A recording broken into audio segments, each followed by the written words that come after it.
Coming up on 5 Minute News. Tunisian carrying Quran fatally stabs 3 in French church. As virus surges, Trump rallies pack in thousands. And White House ends grey wolf's endangered species protection. It's Friday, October 30. I'm Anthony Davis.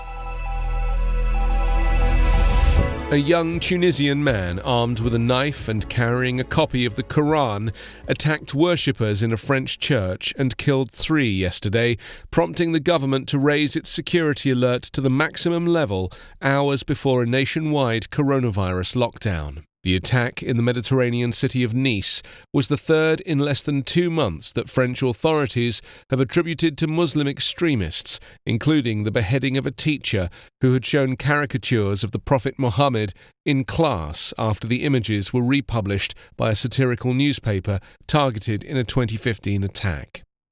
Thursday's attacker was seriously wounded by police and hospitalized in a life-threatening condition after the killings at the Notre Dame Basilica.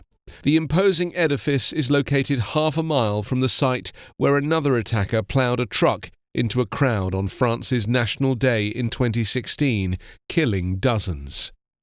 President Emmanuel Macron said he would immediately increase the number of soldiers deployed to protect schools and religious sites from around 3,000 to 7,000.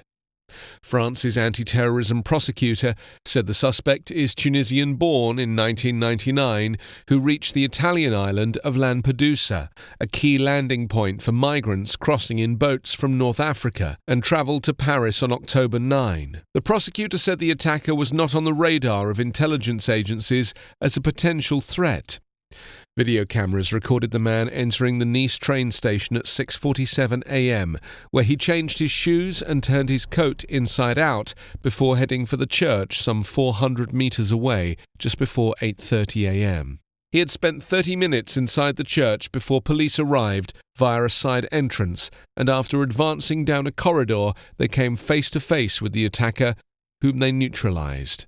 An investigation was opened for murder and attempted murder in connection with a terrorist enterprise, a common term for such crimes. Trump rallies are among the nation's biggest events being held in defiance of crowd restrictions designed to stop the spread of the virus. This at a time when public health experts are advising people to think twice even about inviting many guests for Thanksgiving dinner. It doesn't matter who you are or where you are, when you have congregate settings where people are crowded together and virtually no one is wearing a mask, that's a perfect setup to have an outbreak of acquisition and transmissibility, said Dr. Anthony Fauci. It's a public health and scientific fact. Some states have fined venues that host Trump rallies for violating caps on crowd size. But the rallies continue, even as the US sees cases spike, especially in the Midwest and the Plains. The nation posted a record high number of new infections last week, nearly 500,000, and the crowds keep turning out for Trump. A president who downplayed the coronavirus threat, scorned masks and undercut scientists at every turn. Governors who resisted or rolled back containment measures amid public backlash. State lawmakers who used federal COVID-19 aid to plug budget holes instead of beefing up testing and contact tracing. As a powerful new wave of infections sweeps the US just ahead of Election Day, the nation's handling of the nearly 8-month-old crisis has been marked by what health experts see as grave missteps, wasted time, and squandered opportunities by leaders at all levels of government.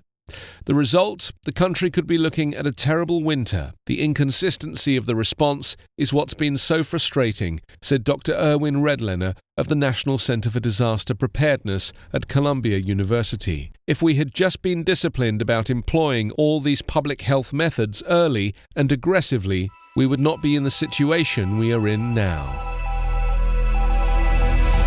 The Trump administration has removed endangered species protections from the grey wolf, a species once persecuted to near extinction in the US, in a move that has been condemned as premature by conservationists.